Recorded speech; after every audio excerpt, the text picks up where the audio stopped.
बनारस के अंदर, काशी के अंदर एक दामोदर नाम के बहुत बड़े व्यापारी रहा करते थे, बिजनेसमैन।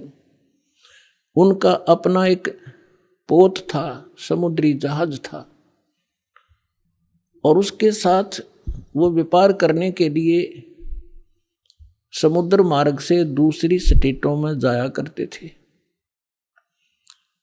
उसके साथ और भी उसी शहर के आसपास के काफी अन्य बनिए लोग भी साथ जाते थे उसके जहाज में किराए पर, और अपना सौदा लाया करते थे। सेठ जी बाहर गए हुए थे और पीछे से उनकी धर्मपत्नी, जिसका नाम धर्मवती था,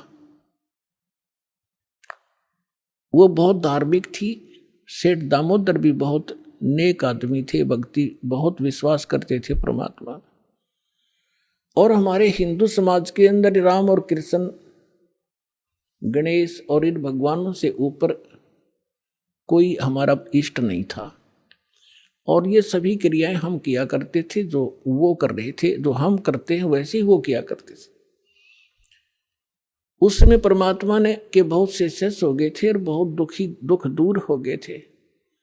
एक दिन ऐसे ही उस सेठ की पत्नी धर्मवती के पास एक बहन गई, उसके पास कि बहन हमारे घर पर सत्संग है, आप आ जाओ।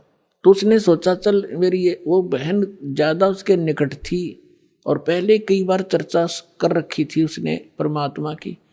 तो कर्मवती ये कहा करती, कभी आसपास तेरे आपके गुरुजी आवे तो उसमें बताना, मैं दीक्षा अगर ज्ञान समझ में आ गया तो मैं दीक्षा लूंगी, वैसे नहीं लूंगी। तो उस बहन ने अपना सत्संग करवा लिया और उसको अपनी सहेली को आमंत्रित किया। अपनात्माओं परमात्मा का ज्ञान, ओए होए, और ज्ञान सब ज्ञानड़ी, कबीर ज्ञान सो ज्ञान, जैसे गोला तोब को करता चले मैदान। परमात्मा ने सृष्टि रचना सुनाई। परमात्मा जहां भी नया सत्संग करते थे सबसे पहले सृष्टि रचना सुनाया करते थे, और फिर मालिक की वाणी में उनके शब्द में ज्यादा कसकती आत्मा तुरंत खिंच जाती थी। सारा ज्ञान सुना। धार्मिक देखो पुण्यात्मा होती है ना, वो घनी अटबट नहीं करा करती, सारा प्रमाण सामने और फिर अग्रम अग्रम। तो धर्मवती उस बहन का एकदम सिर गया शरीर। जब सत्संग परमात्मा ने कर लिया 2 घंटे और बैठ के 10-20 भगत थे अपनी अपनी कहन लागे, तब उसने परमात्मा ने कहा बेटा दीक्षा लेगी। वो कहने लगी महाराज मेरी आत्मा तो मानना है मैं दीक्षा लूं आपकी, मुझे ज्ञान पूर्ण रूप से समझ में आ गया। कुछ तो उस बहन ने कई बार सुना रखा था और फिर परमात्मा ने फिर उसको सही सुचारू कर दिया। पर भगवान है मेरा एक समस्या है मेरे सामने। तो परमेश्वर कबीर जी ने कहा बोल बेटा क्या शंका है वो बता मुझे। कि यूं कहा करें, यूं सुना है मैंने कि जोड़े में नाम लेना चाहिए। मेरा पति गया हुआ प्रदेश में धन कमाने के लिए और वो आ लेगा तब नाम लूंगी, लेकिन मैं अब मुझे ऐसा लग रहा है कि मैं इस घर से बाहर कदम रखूंगी आपकी झोंपड़ी इस स्थान तक कदे मेरी मृत्यु ना हो जाए। आज मुझे आपके सत्संग से एक एक पल भारी हो गया कि ये जीवन नाश हो रहा है मेरा, तो मैं नाम कैसे लूं। परमात्मा बोले बेटा ये भ्रम जो इन मूर्खों का पैदा किया हुआ है, तुम एक दिन जन्मे नहीं, एक दिन मृत्यु नहीं होगी।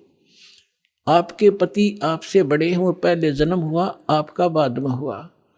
और दूसरी बात यह है कि अध्यात्म मार्ग में फिर उसने कहा जी मैंने उनसे पूछा नहीं है और आज तक मैंने कोई भी काम उनसे बगैर पूछे किया नहीं है, और कहीं वो मुझसे नाराज ना हो जाए, मैं पाप की भागड़ ना बन जाऊं। परमात्मा ने कहा बेटा आत्म कल्याण के मार्ग में किसी से पूछने की आवश्यकता नहीं, और सभी कामों में सलाह ले सकते हो, सभी बातों में। इसमें एक पल भी देर नहीं करनी चाहिए, कोई पाप नहीं लगे। अब वो चाहे नो ठीक गुरु जी के मुख से जो शब्द सुन लियो फाइनल सच्ची है, मैं महाराज फिर दीक्षा दे दो। अब उसने नाम ले लिया। अब रोज ये मंत्र आप देख रहे हो, ये मंत्र दिया करते दाता सबसे पहले, केवल बीच बीच के 5। अब हम हिंदू इनके ऊपर आरूढ़ थे ही, लेकिन वो मंत्र गलत जाप करे थे। ये मूल मंत्र है इनके। जैसे आपको बहुत बार बताया है, जैसे एक भैंसा होता है या जो बैल होता है, खागड़ जिसने कहे, उसने वैसे कहे जाओ भैंसा भैंसा, कतई नहीं सुने। अरे एक बार न्यू कर दिया हुर्र, वो न्यू देखेगा और भाग उसकी तरफ दौड़ना हो जाएगा। तो उसका अट्रैक्शन है, विवश है उसके उस शब्द से, वो खिंच जाता है। तो ये वो मंत्र है। और परम संत से लिए बिना ये मंत्र सूखे जाप करने तो लाभ नहीं हो। एक नियम है, उस नियम के अनुसार ही आपने चलना पड़ेगा।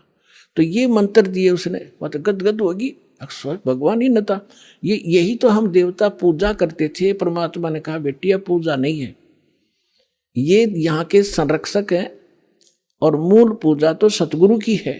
अब परमात्मा ने उस समय ये तत् और सत और सार, ये सार नाम ये छुपा कर रखना था। ये प्रथम मंत्र इसलिए दिया था कि इनके संसारिक काम सुलझे रहेंगे, इनको सुख होता रहेगा, इनकी भगवान में आस्था बनी रहेगी और इस मंत्र से इनका जन्म मनुष्य का होता रहेगा। इन आपको यहाँ तक लाना था, इस बिचली पीढ़ी तक। धर्मदास मेरी लाख दुहाई, ये मूल ज्ञान और मूल मंत्र की बाहर ना जाए। मूल मंत्र मूल ज्ञान बाहर जो पढ़ी, बिचली पीढ़ी हंस नितर ही। मूल ज्ञान तब तक छुपाई जब तक द्वादश पंथ ना मिट जाए। जब तक ये कलयुग 5505 वाला समय नहीं आना था, तब तक इसको गुप्त रखना था। सभी महापुरुषों से परमात्मा ने प्रतिज्ञा दिला दी थी।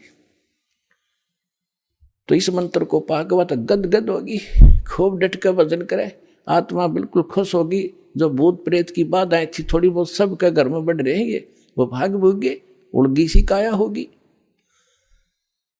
अब क्या हुआ, सेठ जी आए 1 महीने के बाद में। अब वो बुद्धिमान बहुत थी, उसने सोचा कि मेरे पति को यदि कोई थर्ड पर्सन न्यू बतावेगा कि तेरी पत्नी सत्संग में जाती है और रात को जाती है, क्योंकि परमात्मा अधिकतर रात को सत्संग करते थे, क्योंकि दिन में तो किसी को फुर्सत नहीं छोड़ रखी काल ने धंधे में। तो उसने सोचा कि ये कहीं इसके मन में मेरे प्रति कोई दोष ना आ जा और हमारा घर नरक बन जावे। अब क्या हुआ, जिस दिन वो सेठ वापस आया उसी दिन सत्संग था भगवान का और किसी के आसपास ही। तो उसने सोचा कि अपने पति को मैं पहले बता दूं सारी कहानी, और ये ऐसा व्यक्ति है अगर मेरी बात को ये मान लेगा तो फिर ये किसी की नहीं सुनेगा। तो जब वो खाना खाने लगा, खाना खिलाते समय उसकी पत्नी ने कहा जी मेरे से गलती बन गई और मुझे क्षमा करोगे, माफ करना। वो कहने लगा कि मैं अपनी पत्नी पर विश्वास करता हूँ, मेरी पत्नी ऐसी गलती नहीं कर सकती जो अक्षम्य ना हो। फिर भी बता अक जी सचमुच माफ कर दोगे, गुस्सा तो नहीं होगे? अक ना तू बता। मैंने जी आपके पूछे बिना मैं ऐसे मेरी पड़ोसन नाम ले रखा है और उसके साथ में सत्संग में चली गई और परमात्मा की वाणी सुनी मैंने, मेरा दिल कर गया नाम लेने और मैंने आपसे पूछे बिना दीक्षा ले ली। तो वो बोला बड़ी अच्छी बात, इसमें क्या पूछना था, या कोई बुरा काम किया तने? भगवान की भक्ति की, बहुत अच्छी बात है। उसका उल्गा सा हृदय हो गया, अके भगवान बड़ी दया करी दाता, ये तो बिल्कुल सरल देसी बन गया।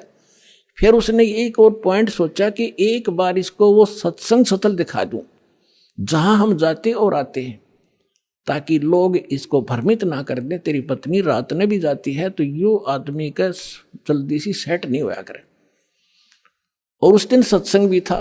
तो उसने कहा जी ऐसा है, गुरुजी का आज सत्संग है वहां पर और मेरी साथ की सारी सहेली चली गई, मैं आपके भोजन पानी में लग गई और देर होगी और ना गई तो गुरुजी के दिन नाराज हो जा, आप मेरे साथ चल पड़ो।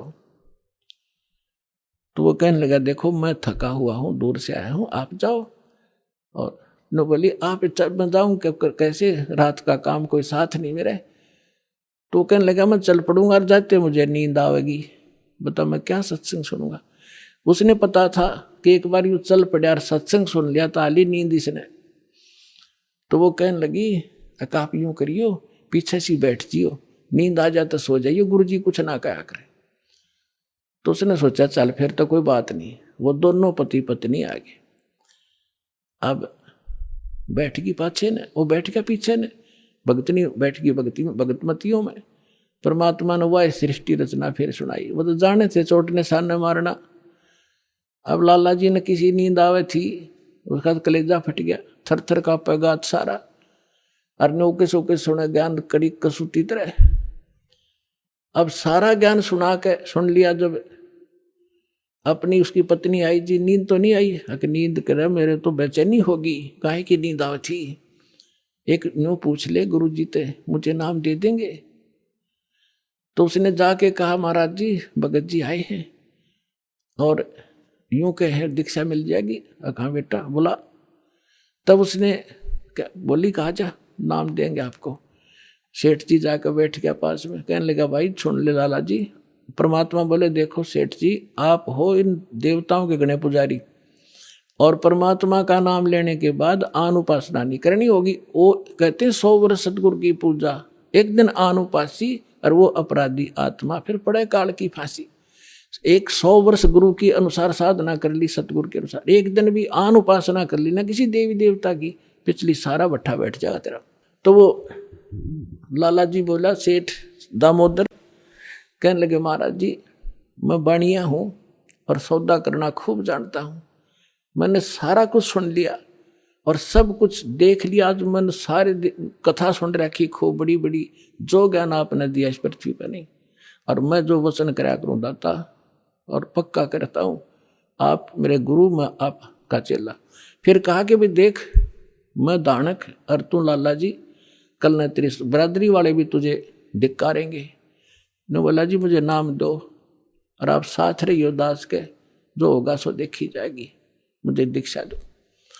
और परमात्मा ने कहा कि और उपासना नहीं करोगे फिर किसी देवी देवता की, नहीं तो नुकसान हो जाएगा। लेकर नाम, और परमात्मा का हाथ से चित्र बनाया करते थे, वहाँ जब का हाथ से बनाया करते थे, सब जगह मिला करते थे। वो फोटो ले गया, जो विधि बताई थी विधान वो शुरू कर दिया आपने। फिर कुछ दिन के बाद वो कई दिन सत्संग सुने, फिर व्यापार में जाना था तो सभी वो दूसरे व्यापारी भी साथ थे। अब उसने क्या किया, उस जहाज के अंदर उसने अपना एक कक्ष बना रखा था जिसमें सारे देवी देवताओं के फोटो थे, और वहीं अपना घंटी बजाया करता, बैठ कर आरती करा करता, जय गणेश देवा माता थारी पार्वती, ये सारी कथा सारी आरती करा करता। अब उसने क्या किया, जाके पहले सारी मूर्ति उठाई और समुद्र में जहाज उठाए, समुद्र में जल प्रवाह कर दी, और एक फोटो परमात्मा कबीर जी का लगा लिया। अब दूसरे जो थे वो लाला जी, उन्हें देखा रहे दामोदर ये देवी देवताओं के फोटो कहाँ गए? तो उसने बताया भाई मैंने दीक्षा ले ली गुरु जी से, और गुरु जी का जो सतगुरु की पूजा करते हैं ना, वो देवी देवताओं की पूजा नहीं करनी होती, इसलिए मैंने वो आदर के साथ जल प्रवाह कर दिया। तो वो सारे कहने लगे रहे तू बट्ठा बैठावेगा, तेरा नाश हो जाएगा, तने कहाँ एक क्या क्या है ये कबीर, ये धानक एक दुल्हा, इसकी कड़ फंटी में आ गया, तो कहाँ बातों में आ गया, तेने देवता छोड़ दिए, रामकृष्ण जैसे बलवान भगवान छोड़ दिए, देखना तेरा क्या होगा। वो बोले भाई कुछ भी हो मेरे साथ, आप अपनी क्रिया करो, मैं आपको ना कहता, आप मेरे पीछे क्यों पड़ गए, मैं अपनी करूँगा, आप अपनी करो। अब उस दिन उसके बाद उसको कबीर कहने लगे कि यू आ गया कबीर, दामोदर कहना छोड़ दिया। ने बोला भाई कुछ भी कहो, थारी भी जी पवित्र है, भगवान का नाम लेने थे, ठीक है मुझे मालूम है तुम किस विषय से कह रहे हो, कोई बात नहीं। अब वो चले गए और सब अपना माल लाद के बच्चों समेत जा रहे थे कुछ तो, क्योंकि 3-3 4-4 महीने वापस आया करते थे। जब वापस आ रहे थे पूरा माल लाद के, और बीच में जब आ लिए समुद्र के, एक भयंकर साइक्लोन उठा, तूफान, समुद्री तूफान 30-40 फुट ऊंचा होकर, और इतनी 200 किलोमीटर प्रति घंटा की स्पीड से चला करता, जहाज का तब निशान भी ना पाओ उस पर कित पड़ा है। और देख लिया उन नबी, क्योंकि छोटे मोटे तूफान कई बार ऐसे होते थे, उनको पता था ऐसी सती थी बहुत भयंकर होती है। दिन का समय था, उन्होंने देखा तूफान उठ गया भाई। शाम का समय था, बिल्कुल सूर्यास्त होने वाला था। अब इतना भयंकर तूफान उठा, उन्होंने देखा कि वो तो भाई हो गया, काम बिगड़ गया। और तो थोड़ी बहुत तूफान दूर था, समुद्र में हलचल पहले शुरू होगी और जहाज डगमग करने लगा जो बुरी तरह। अब सारे अपने अपने देवता ने याद करें, कोई राम ने, कोई कृष्ण ने, जो भी जिसका इष्ट था। और दामोदर शांत बैठे। अब सब घबरा रहे थे, घिघी बंदगी, बच्चे मरे, सारी संपत्ति का नाश हुआ था। तो वो कहने लगे, दामोदर आप क्यों नहीं अर्ज करते अपने गुरुजी से कि मैं क्या करूंगा, मेरा गुरुजी तो गरीब सा व्यक्ति है, मेरे भगवान, और आपके इसे ताकतवर भगवान जी ने पहाड़ तक ठा लिए, आप बच्चों के उड़ा मैं बच जाऊंगा, आप कर लो अपनी अर्ज। जब उन्होंने देखा कोई जतन काम नहीं कर रहा, उनमें एक वृद्ध लाला जी था। नो क्या कर भाई, क्या कर सतगुरु का भगत तगड़ा हो से, आप एक वे अर्ज कर दो। ने बोला तुम बैठ जाओ, कदे बीच में फिर नो को महाराज ने सुन ली थी, अग बैठा को नहीं जाता, तो कर लिया रजम बंद हो जाते। तब परमात्मा खड़ा होकर दामोदर ने कहा था, हे परमात्मा आपका ज्ञान समझ में आ गया और मैंने आपकी महिमा इनका आगे घड़ी गा रखी है। और दाता मुझ नीच के, ठीक है आप तो समर्थ हो, सक्षम हो, कुछ भी कर सकते हो, अगर आज कोई उक चुक होगी मुझ नीच के कारण होगी, मेरे में कोई त्रुटि होगी, मैं आपकी मर्यादा ठीक नहीं कर पाऊंगा। हे परमात्मा आपकी बेइज्जती का कारण ये दास बनेगा। न्यू कहकर बेहोश हो गया, हृदय से पुकार के। इस बात ने सोच कर मैं तो बहुत क्या करता, परमात्मा न्यू कर दिया, उसका न्यू कर दिया, उसके ऐसे कर दिया। इतने समय में अंधेरा हो गया, रात के 8-9 बज गए और तूफान ऐसे बैठ, चांदनी रात्रि थी, ऐसे बैठ गया जैसे छाड़ा सा वहीं का वहीं, नो का नो धरती।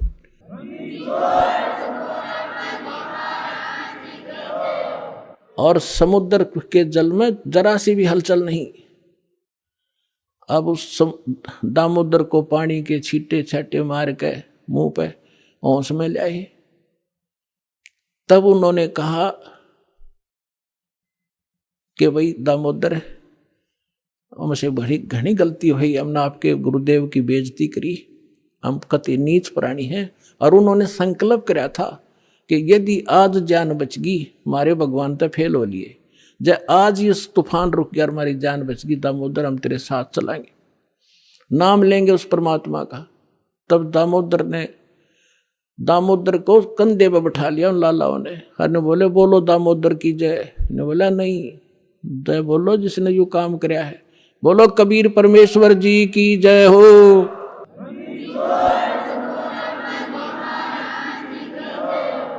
अब उधर से परमात्मा उसी दिन रात्रि में सत्संग कर रहे थे 7-8 बजे सी, और सर्दियों का मौसम था। अब कुछ भक्त सामने आसपास बैठे थे। एकदम परमात्मा ने क्या किया, ऐसे मुंह पर करनो हाथ फेर कर ऐसे झटका दिया, आसपास के बैठे भक्तां के छींटे लागे। उन्होंने सोचा भाई पसीने कैसे आगे सर्दी में, गुरुजी आपका पसीने आगे? तो पर वो बोले ना भाई पसीने को नहीं आए। और क्या था, ये पानी कहाँ से आ गया? कि मेरे भगत का जहाज डूबा था, दामोदर सेठ नहीं था, अभी नाम लेके गया था, हाँ जी, उसका जहाज डूबा था भाई, अब वो उसने बचा कर आया हूं। अब वो भगत सोच रहे थे अब भाई, अब क्योंकि हम भक्ति अवश्य करते हैं लेकिन विश्वास दृढ़ नहीं होता। और परमात्मा कहते हैं कहा हो तो हरि नाम से, जब मन में नहीं विश्वास, बिना विश्वास के जो भक्ति करते हैं वो सफल नहीं होते। तो वो कच्चे से थे और मन में उनका न्यू थी, ऐसे ही शब्द गा रहे थे, ज्ञान सुना रहे थे, पसीने आगे होंगे, हमारे सामने बैठे और वहां कैसे समुद्र में जहाज बचा के आए हैं, वो तो बात कही आई हुई। अब वहां से जब वो चलकर आए सेठ, 1-2 दिन और लग गया उन्होंने। उस दिन फिर सत्संग हो रहा था। वो पहले अपने घर गया, घर जाके पता चला कि मेरी धर्मपत्नी भी उड़े जा रही है, सत्संग में गई हुई है। और सारे वो सेठ ने बोले पीछे घर जावांगे, और सारे बच्चा ने साथ ले रहे। पहले अब परमात्मा का उपदेश लेंगे जब घर बढ़ाएंगे। अब हमारा बाकी आज का जीवन, आज के बाद का जीवन उनका ही हमारा। और सारे वहां चलेंगे, सीधे वहां 15-20 लाला जी और उनका परिवार है। अब क्या हुआ, अब उधर सत्संग चल रहा था और वही भगत मिले जुले से वो आया करते उस क्षेत्र में, तो सारे वही बैठे। और पीछे तय क्या हुआ, वो सारे के सारे जाकर बाहर खड़े हो कहने जय हो पाबंदी छोड़ कबीर साहब की, जय हो भगवान कबीर साहब की। परमात्मा बोले रे बाहर कौन शोर कर रहा, पता करके आइयो। अब जो ही वो बाहर गए भगत पता करने आंगन से बाहर, तो उन्होंने देखा दामोदर को, वो सब जाने थे क्योंकि वो आते जाते थे सत्संग में। तो उन्होंने आकर बताया जी दामोदर सेठ आ रहा है और उसके साथ और कई लाला जी हैं, सेठ हैं, और आपका दर्शन करना चाहते हैं। बोला बुला लो भाई, क्या बात होगी। वो सारे आगे चरणा में अपने दंडोत प्रणाम करें, हे भगवान आपने दया कर दी, हमारे जीवन रक्षा कर दी। परमात्मा हमसे बहुत भूल हुई, हमने बहुत गलती की, आपके भक्त को बहुत सताया, टॉर्चर किया, इसको माफ करो हम अपराधियों को। भगवान आपने हमारी जान बचा दी, हमारा जहाज डूबता आपने बचा दिया। परमात्मा बोले क्या कह रहे हो भाई। और परमात्मा चाहो थे जिनका मन में शंका थी, वो उनका भ्रम निवारण करने के लिए सच बताओ सारी कहानी क्या हुआ था, कि भगवान ऐसे ऐसे हो गया था। हमने अपने सारे जंतर मंतर कर लिए थे, कोई राहत नहीं मिली। फिर हमने आपके भगत आराध करी थी, इसने आपको पुकारा के मंत्र पढ़ा यू दाने, यू बेहोश हो गया आपको पुकार के। तब कहा बेटा मैं ही वहां पहुंचा था और आपकी रक्षा करी थी, और आपका अब सौभाग्य है कि आपको इस संकट आपके लिए वरदान से दोगा कि आपके समझ में आ गई और आप यहाँ आगे दीक्षा लो और अपना कल्याण कराओ। सभी ने नाम लिया, उनका कल्याण हुआ। बोलो सतगुरुदेव।